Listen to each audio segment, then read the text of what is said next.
Ne vous amassez pas des trésors sur la terre, où la teigne et la rouille détruisent, et où les voleurs percent et dérobent.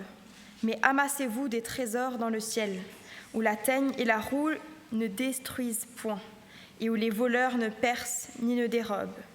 Car là où est ton trésor, là aussi sera ton cœur. Amen. Car là où est ton trésor, là, il sera aussi ton cœur.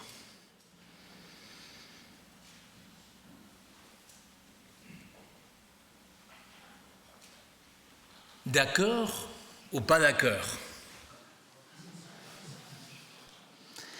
Là où est ton trésor, c'est là qu'il a ton cœur.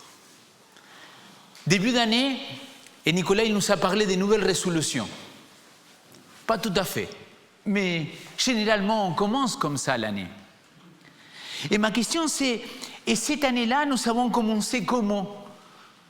Il est où notre cœur aujourd'hui? Parce que c'est une bonne question pour commencer l'année. Spirituellement, il est où notre cœur? Selon le Seigneur, notre cœur, il sera là où il a notre trésor. Et donc, pour pouvoir répondre où est notre cœur aujourd'hui, peut-être il faut répondre d'abord à où il est notre trésor aujourd'hui. Je ne sais pas combien parmi vous, vous avez vu ces films-là de la fin des années 90, The Showman Show, ou quelque chose comme ça, Truman Show. C'est comme ça en français, ok. Vous voyez c'est quoi le film? C'est le gars qui a grandi dans un studio, dans une boule, et tout le monde il voit tout ce qu'il va faire dans sa vie. Imaginons que tu te trouves là au milieu, et que tout le monde il est en train de voir.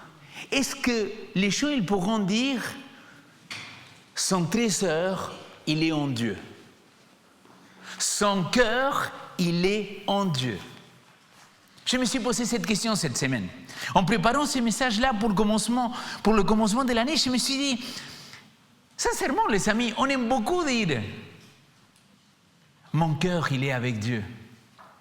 On aime beaucoup chanter « Je te donne mon cœur ». Vous connaissez? C'est un peu faux, mais vous l'avez compris, hein? Il ne m'appartient plus. Ah, qu'est-ce que c'est beau. J'aime beaucoup ces chants-là. Mais la véritable question, est-ce que ces chants-là aujourd'hui, ils représentent ma réalité? Est-ce que mon trésor aujourd'hui, il est vraiment avec Dieu? Est-ce que j'ai vraiment donné mon cœur à Dieu? Et ça, pour moi, ça révèle un petit peu les intentions de notre cœur. Parce qu'il me semble que dans la société d'aujourd'hui, que dans notre quotidien, parfois notre trésor, il est dans nos projets pour cette année 2026. Parfois, il peut être dans nos possessions, dans la sécurité matérielle, dans combien de zéros je vais avoir dans mon compte épargne. Peut-être le trésor aujourd'hui, il se retrouve là où il y a le confort et la sécurité. Ou encore, peut-être mon trésor, il est dans mes études, dans mon travail. Peut-être que mon trésor aujourd'hui, il est dans ma famille, dans mon couple, dans mes enfants. Et s'il vous plaît, ne sortez pas d'ici en disant, Léo, il nous a dit que c'est pas bien d'avoir ces trésors-là. Non. C'est pas ce que j'essaie de dire ce matin. Ce que j'essaie de dire, que c'est là où il y a ton trésor, là, il sera ton cœur. Et la parole, elle continue, parce que Jésus-Christ, il veut nous avertir de quelque chose. Il veut nous dire, toutes ces choses-là, ils ne sont pas mauvaises en soi. Mais je voudrais que vous preniez conscience de quelque chose, mes amis. C'est que là où il y a ta priorité, là où il y a ton trésor, ton cœur, il sera aussi. Même si tu te vois la face en disant, mais non, mais pas du tout, c'est pas comme ça. Je te promets que c'est comme ça. Et tu sais pourquoi je peux être si certain? Parce que je l'ai vécu. Parfois, je me suis rendu compte que mon trésor, il était dans mon ministère, que mon trésor, il était dans mon église. Mais désolé, mais mon trésor, il ne doit pas être ni dans mon église, ni dans mon ministère. Mon trésor, il doit être en Christ, en Dieu, parce que si mon trésor, il est là, ça veut dire que mon cœur, il est aussi. Et tout le reste, il va découler. Et pour ce début de l'année, je pense que c'est une question capitale qu'on doit se poser. Alors, permettez-moi de remettre en contexte ces textes, afin qu'ils ne deviennent pas un prétexte d'ailleurs. Matthieu chapitre 6, on est au cœur de quoi? Des sermons sur la montagne. Il a commencé au chapitre 5 et ses premiers et grands discours de Jésus-Christ dans l'évangile de Matthieu, il va aller jusqu'au chapitre 7.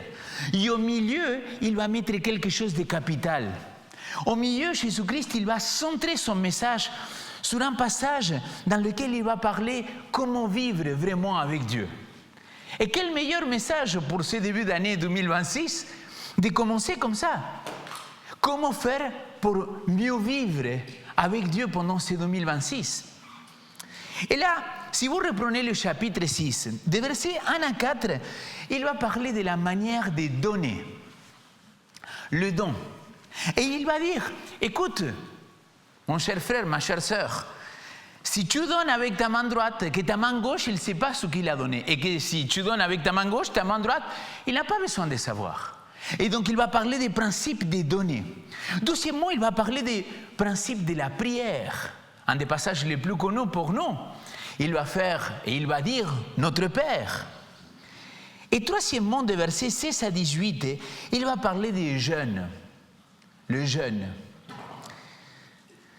Ce qui est intéressant, c'est que dans ces trois domaines spirituels, donner, offrir, prier et jeûner, dans les trois occasions, il va dire « Attention mon ami ». Vous savez ce qu'il va dire au verset 4, 6 et 18 ? Que ton Père qui voit dans le secret va te le rendre. C'est-à-dire, ce que tu fais, ce que tu vas prier, ce que tu vas jeûner, tu n'as pas besoin de le manifester devant tout le monde. Ça, c'est entre toi et lui. Va et dans le secret, le Seigneur, il verra ce que tu as fait.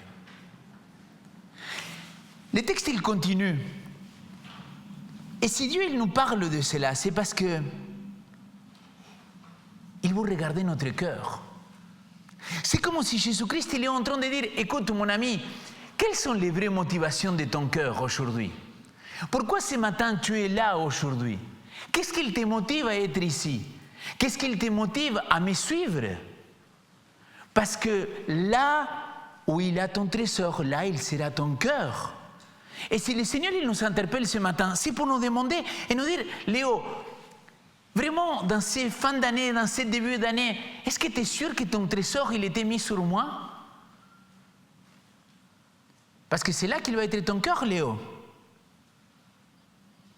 En Matthieu chapitre 6, Jésus montre que Dieu ne regarde pas d'abord ce que nous faisons, mais il regarde les intentions de notre cœur. Et ça, mes amis, c'est tellement important dans la foi. Avec quelle intention tu viens devant Dieu? Permettez-moi de rentrer dans quelque chose que peut-être il va nous interpeller dans ce début d'année. C'est qu'à la suite de parler de donner, de parler de la prière et des jeûnes, notre Seigneur Jésus-Christ, il va aller plus loin. Et là, il va tomber sur les trésors dans le ciel. C'est-à-dire, pourquoi tu essayes à construire et te tuer pour vivre dans un monde dans lequel il est tout éphémère? Pourquoi tu ne construis pas ces trésors-là au ciel, que c'est éternel? C'est ça qu'il va dire. Et je le prends littéralement à la lettre. Et ensuite, il va parler de la lampe d'œil, le Dieu ou l'argent. Tu ne peux pas servir maman ou Dieu. Et il va finir avec un texte très intéressant. Parce qu'il va dire, hey, est-ce que tu es conscient?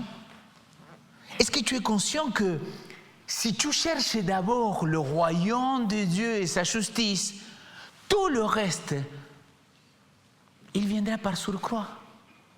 Par contre, quand toi tu essayes de chercher ça d'abord que le royaume de Dieu, c'est là le problème. Mais le problème, il pourrait se trouver quand tu poses confessant, là, tu vas retrouver la grâce de Dieu. Parce que Dieu, il va regarder les intentions de ton cœur. C'est pour ça qu'il parle 3 fois. Dans le secret, ton Père, il te récompensera. Cherchez d'abord le règne de Dieu et sa justice, et tout cela vous sera donné par surcroît. Mes amis, ce matin, je voudrais parler de quelles sont nos intentions dans notre cœur. Chaque fois qu'on amène une offrande, et les différents types d'offrandes que nous pourrons amener à notre Dieu. Parce que ce qu'il compte pour le Seigneur, c'est qu'on puisse l'accorder, notre trésor. Mais la question, c'est où il est mon trésor? Parce que là où il sera mon trésor, il sera mon cœur. Le vôtre. Romains chapitre 12, verset 1. Nicolas, il a prêché sur ce texte-là, mais surtout le verset 2, il y a quelques semaines en arrière, 1 mois et demi en arrière, plus ou moins. Romains chapitre 12, verset 1. Voilà quel est le véritable culte, le véritable offrande que Dieu il cherche pour nous dans cette année 2026. Il dit, « Je vous encourage donc, mes frères et mes sœurs, au nom de toute la magnanimité de Dieu, à quoi?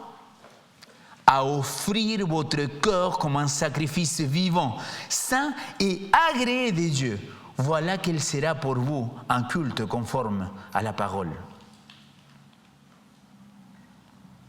Vous ne l'avez pas lu? Vous ne m'avez pas entendu? Oui, je sais pourquoi il n'y a personne qui l'a dit Amen. J'ai réfléchi après. C'est parce qu'il est trop violent le texte? Parce qu'il parle de se donner comme un sacrifice vivant, agréable à notre Seigneur? Tu vois comment le fait de vouloir donner tout son trésor, tout son cœur à Dieu, il commence à apparaître des limites et des barrières dans notre élan de dire oui Seigneur, je te donne tout, je te donne mon cœur, je te donne absolument tout.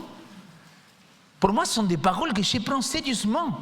Paul ne parle pas ici d'argent, il parle d'un état d'esprit, d'une vie consacrée à Dieu. Vous savez que consacré, ça veut dire mis à part. Non, c'est une blague pour toi. C'est une blague entre Nicolas et moi parce que tout sa thèse, il parle justement de qu'est-ce que c'est être consacré. Et c'est surtout pas être mis à part, mais c'est une vie entière au service de notre Dieu. Est-ce que je suis en train de rentrer dans cette dynamique-là? Les vrais dons qu'on peut faire à Dieu, comme il a parlé dans cette première partie du chapitre 6, c'est les dons de soi. Les dons de soi envers Dieu, les dons de soi envers l'autre et les dons de soi pour soi-même aussi. Je suis 100% mon être tout entier à disposition et au service du Seigneur. Et je voudrais prendre avec vous un exemple. Cet exemple-là, il se trouve dans Marc chapitre 12. Et je vous invite à aller à ce texte-là parce que c'est un texte interpellant. Marc chapitre 12, versets 41 à 44. Marc chapitre 12, versets 41 à 44. Parce que là, on va voir les véritables intentions de cœur quand nous sommes en train de s'offrir ou de donner quelque chose à notre Seigneur. Jésus, assis dans le temple en face de celle du trésor, il regarda comment les gens ils déposaient de l'argent. De nombreux riches donnaient beaucoup d'argent. Une veuve pauvre arriva et mit 2 pièces de monnaie. Jésus appela ses disciples et leur dit, je vous le déclare, amen, amen, c'est la vérité, cette veuve pauvre a mis dans le trésor plus que tous les autres. Car tous ont donné de leur superflu, mais elle, qui manquait de tout, a donné tout ce qu'elle possédait, tout ce qu'elle avait pour vivre. Là, oui, amen. Parce que là, dans cette histoire-là, on voit la véritable intention du cœur. Cette femme-là, elle n'avait rien. Ce n'est pas la quantité qui l'intéresse à Dieu. Ce qui l'intéresse, c'est ce qui se passe dans ton cœur quand tu le donnes. Quand tu vas donner de l'argent, quand tu vas donner une offrande musicale, quand tu vas venir ici te mettre pour parler, quand tu vas faire n'importe quoi, c'est quelle est l'intention dans ton cœur. Un ami à moi, Samuel Cunha, un jour il est venu prêcher à Vic Vivo, collègue et pasteur, et il a dit qu'il était en train de marcher depuis son appartement jusqu'à Morges, dans la gare, et qu'il était en train de prier, et qu'il ressent à l'intérieur de lui, on voit qu'il lui dit, va payer l'amende qu'il est sur le pare-brise de la voiture. Et Samuel, il dit, mais attends, mais c'est la folie ou quoi? Elle dit, regarde, tête de pasteur ou d'évangéliste. Peut-être si je la paye, le gars il va voir que je suis en train de la payer, je vais pouvoir démarrer une étude biblique, je vais pouvoir lui parler de Christ. Je regarde à mes côtés, il n'avait personne. Et j'ai dit, bon, je vais payer, je vais lui laisser une note. Paye l'amende d'un inconnu. Vous pouvez le trouver sur Internet, son culte. Et il a dit, je me retrouvais à dire, est-ce que j'ai fait le bien pour quelqu'un? Alors que personne ne doit l'apprendre. À l'occasion, il en a pris plus tard parce qu'il a prêché sur ça, mais est-ce que je suis prêt à donner sans tenir en compte de que l'autre il voit, de que l'autre il sache que j'ai donné? C'est ça la véritable intention du cœur. Qu'est-ce qui te motive à faire une offrande? Qu'est-ce qui te motive à payer les dîmes ou à rendre les dîmes? Qu'est-ce qui te motive à venir samedi matin? Qu'est-ce qui te motive à venir chanter sur un instrument? On parlera un petit peu de tout ça pendant le mois de janvier. Mais ma véritable question, c'est cette dame-là. Jésus, il dit en vérité, amen, amen, je vous le dis. Elle avait tout compris et les autres n'avaient pas compris. Parce que les autres, peut-être, ils pourraient venir mettre des millions pour faire une église plus grande. Mais c'était le superflu. Et si vous ne pouvez pas me mêler avec personne, s'il vous plaît, n'interprétez pas mal ce que je vais dire maintenant. Mais honte à nous, si quand l'offrande arrive, quand le temps de pouvoir partager quelque chose avec Dieu, tu viens et tu mets ta main et tu mets toutes les pièces qui te sont données dans les supermarchés. Et tu dis, qu'est-ce que je vais faire avec ces pièces-là? Je les rends à l'église. On a parlé avec l'équipe de la trésorerie. S'il vous plaît, je sais que c'est la folie, mais arrêtez de donner des pièces. Parce que c'est très difficile à pouvoir les encaisser. Mais pour moi, à la limite, je m'en fiche des pièces. Vous savez quel est le véritable problème? C'est l'intention de ton cœur, nom d'un chien. C'est pourquoi tu l'as fait comme ça. Pourquoi tu as sorti ta main et tu as mis comme ça. Ne fais pas. Ne donne pas, mon ami. Parce que là où il a ton trésor, là il a ton cœur. Et là, c'est le moment dans lequel vous vous êtes réveillé d'un seul coup pour dire, je ne suis pas d'accord avec Léo, là. Non, ce n'était pas ça. Là où il a ton trésor, c'est là qu'il a ton cœur. Cette femme-là, il avait son cœur avec Dieu parce qu'il a fait confiance, parce que sa vie ne dépendait pas de ces deux pièces-là, sa vie dépendait de Dieu. Et Dieu, il a dit qu'il va prendre soin des petits oiseaux, comment il ne prendra pas soin de toi et de moi? Mais généralement, ce qu'on fait, on fait tous nos comptes, on paye toutes nos factures, et à la fin, on se dit, tiens, Seigneur, ce qu'il reste, c'est pour toi. Je ne te juge pas, je ne me juge pas. Je suis tout simplement en train de demander où il est ton trésor. C'est la question que Jésus-Christ il a posée ce matin. Parce que là où il a ton trésor, là il sera ton cœur. Et le texte, il va continuer pour cette dame-là. Parce qu'elle dit que tout ce qu'elle possédait, elle l'avait donné. Elle avait cette sécurité. Dieu est mon refuge. Dieu est ma vie. Et tout vient de lui. Le montant, il n'est pas important, mon ami. Et vraiment là, je suis très sérieux. Ce que tu peux offrir à Dieu, la quantité de temps que tu peux offrir à Dieu, la quantité d'offrandes musicales dans le service que tu peux donner à Dieu, ce n'est pas si important que la véritable intention qu'il a dans ton cœur. Et ça, pour moi, c'est clair. Regardez ce qu'il va dire l'apôtre Paul, parce qu'il va parler des intentions et des cœurs. 2 Corinthiens chapitre 7, verset 9, s'il vous plaît. 2 Corinthiens chapitre 7, verset 9. C'est le principe du cœur. il va dire au verset 6, en effet, celui qui sème peu, moissonnera peu. Et celui qui sème largement, moissonnera largement. Que chacun donne comme il a résolu en son cœur. Est-ce que tu comprends pourquoi tout à l'heure je disais, mais honte à moi si je viens et je prends dans ma poche les centimes qu'il me reste pour les donner à Dieu? Parce que c'est le reste que je suis en train de les donner. Ce n'est pas la première partie, ce n'est pas la prémisse.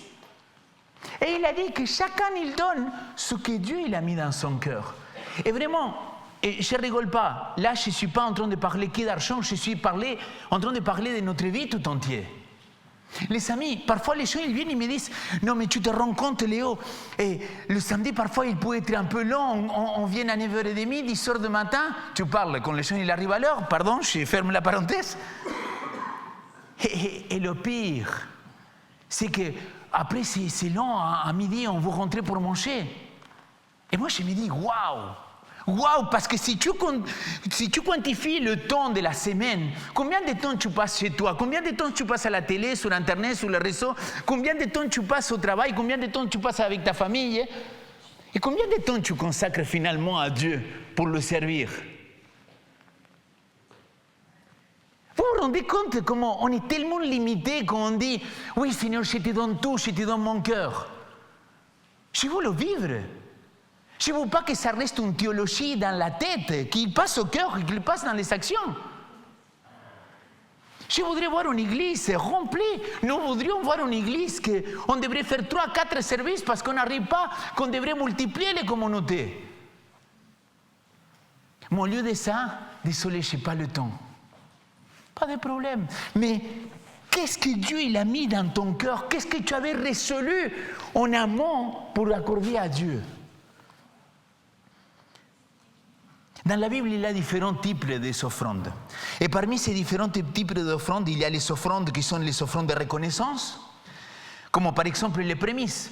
Au début de l'année, on pouvait venir et donner une offrande pour Dieu. Et ce qu'on les donnait à Dieu dans les prémices de ce qu'on avait semé, de ce qu'on avait fait élever, dans ces choses-là, la Bible dit clairement que la meilleure partie, c'était pour Dieu. Que ça l'appartenait à l'Éternel. Que c'était une sorte de contrat que tu faisais avec lui. Il y a des offrandes dans lesquelles le Seigneur il demande, s'il te plaît, ne m'amène pas l'offrande qui n'a aucune valeur. Ne m'amène pas l'offrande d'un animal boiteux, d'un animal avec des taches. C'était un péché. Mais nous on donne de ce qu'il nous reste, les amis. Et je me mets dans le sac. Aujourd'hui, je ne prêche pas que pour vous, je prêche pour moi aussi.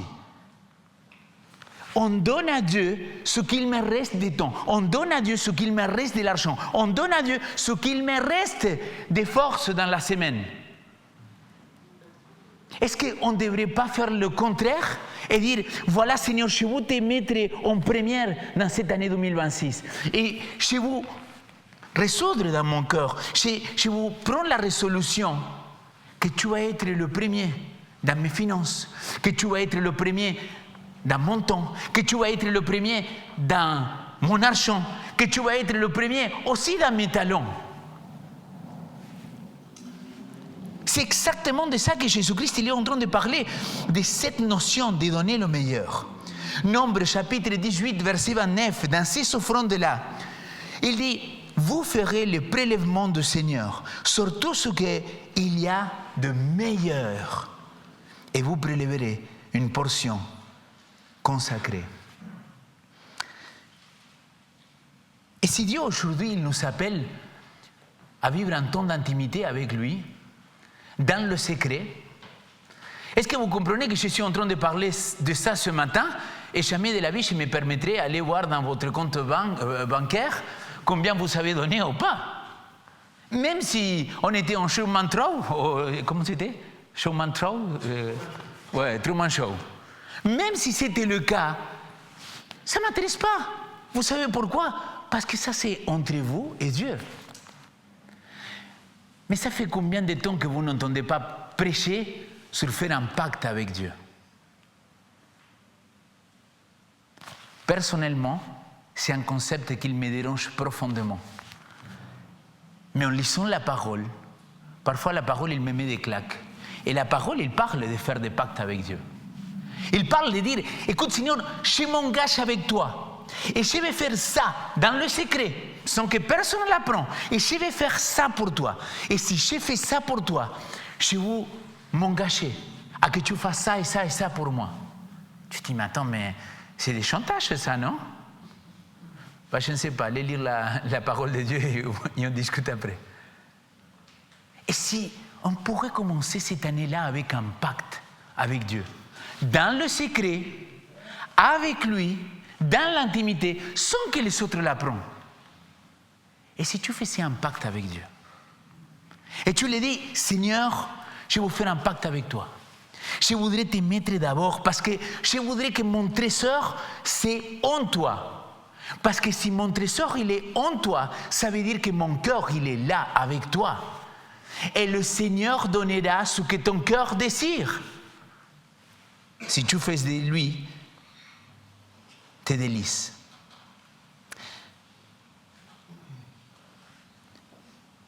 Mes amis, je ne sais pas si vous l'avez compris ou pas. Peut-être que je n'étais pas clair. Mais je ne suis pas en train de parler que des finances. Par contre, je suis en train de parler d'offrande. Je suis en train de parler que si nous voulons donner notre cœur, il faudrait que notre vie tout entière soit un sacrifice vivant pour notre Seigneur. Que les gens autour de nous, ils disent, oh punaise, cette église-là, il a le cœur en Dieu. C'est là qu'il a son trésor, en Dieu et pas dans le monde. J'ai fini avec ça. Et la semaine prochaine, je raconterai l'autre partie de l'histoire. Quand je suis arrivé à Paris, à un moment, pour différentes raisons, j'ai décidé de m'indépendiser, d'être indépendant, d'être à mon compte. Et donc, je devais faire pas mal de travaux, de toutes sortes de travaux. Et dans le chantier, vous savez comment ça se passe. Parfois, tu peux prendre un chantier, ça se passe très bien, on te paye, et tu te dis, vas-y, j'ai touché le pactole, je peux rentrer chez moi. Et après, il y a des chantiers que les gens, ils ne finissent pas de te payer. Et là, tu dis aussi, je rentre chez moi, mais avec un grand problème et un grand souci. Je me rappelle, j'étais à l'église hispanique, début de l'année, c'était début de l'année 2008, pour être précis. Et je me rappelle avoir été dans ces lieux-là, c'était même pas mon chapelle, c'était à côté des Jardins Luxembourg. Il y avait un parquet en bois, il y avait des colonnes partout. Et dans cette salle-là, Rickson Nobre, mon pasteur de l'époque, il dit, l'ami, je t'invite à faire un pacte avec Dieu. Je dis, un pacte avec Dieu, c'est un peu... Et j'ai joué le jeu, les amis. Je me suis mis à genoux, comme tout le monde, et j'ai parlé avec personne. Et dans cette prière à genoux, j'ai fait un pacte avec Dieu. Et je lui ai dit, Seigneur, j'ai fait la folie de me lancer à mon compte tout seul. Je ne parle pas bien français, je n'ai pas beaucoup de clients, je ne sais pas comment je vais faire pour survivre. On a un loyer à payer, Karen elle est étudiante encore d'infirmière. Qu'est-ce que je vais faire, Seigneur? Et là, je lui ai dit, mais toi, tu as dit que tu n'abandonnes pas tes enfants. Et comme ça, hein. Et je lui ai dit, Seigneur, si tu me donnes un travail, le 20%, il t'appartient à toi. De tout. Il y a le 10 que ça, je dois te le rendre, et l'autre 10, ça va être l'offrande de tous mes mois. Les amis, j'ai fait ce pacte avec Dieu. Est-ce que vous pourrez me croire que depuis là, plus jamais j'ai eu besoin de lui demander quoi que ce soit à Dieu? Il tient ses promesses et il est fidèle. Peut-être c'était l'expérience que j'avais à ce moment-là pour dire, Seigneur, j'ai besoin de te prioriser et de te mettre en premier. Ce n'est pas simplement que plus jamais j'ai eu besoin de lui demander de me donner du travail, sinon que tout ce travail-là pendant l'année 2008 et début 2009, ils m'ont servi pour payer pratiquement toute la première année de théologie. Le Seigneur, il avait prévu en avance ce qu'il était en train de faire pour nous. Mais dans ton cœur, il faut que tu prennes cette résolution. Je ne sais pas qu'est-ce que toi tu peux lui donner à Dieu. Moi, ce matin, j'ai décidé de lui donner mon cœur.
Notre Père,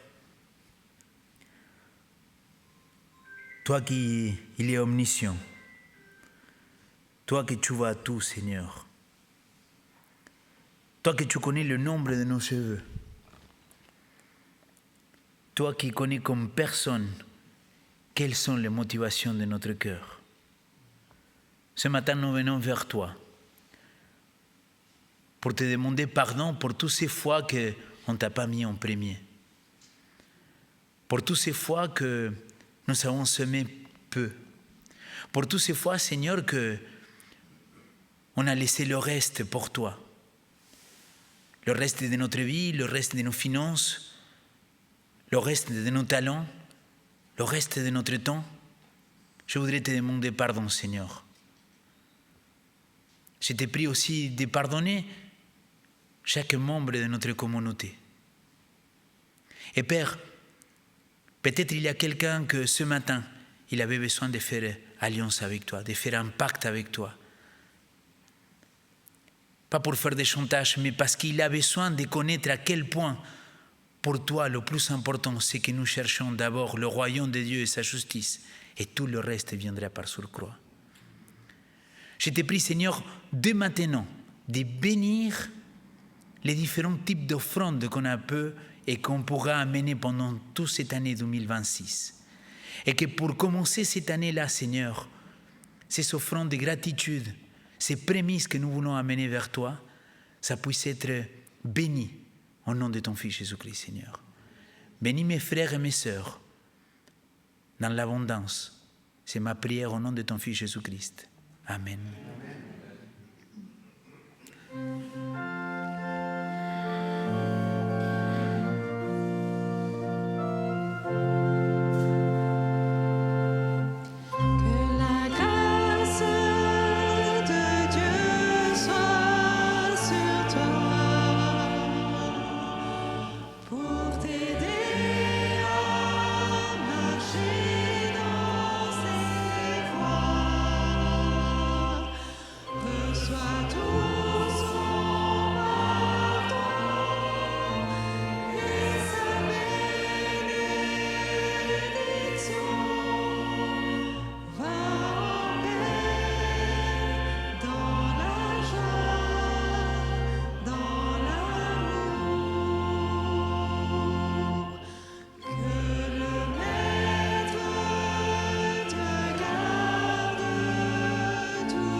Je vous invite à recevoir la bénédiction qui se trouve dans l'Épître aux Hébreux, au chapitre 13, versets 20 et 21.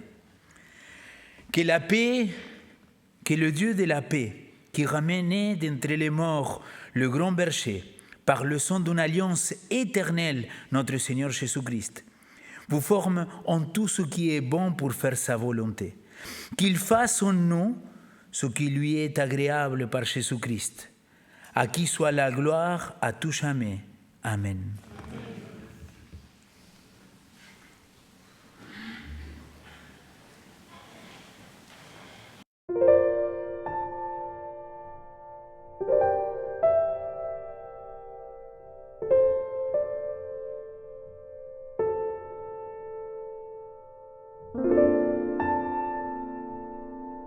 Thank you.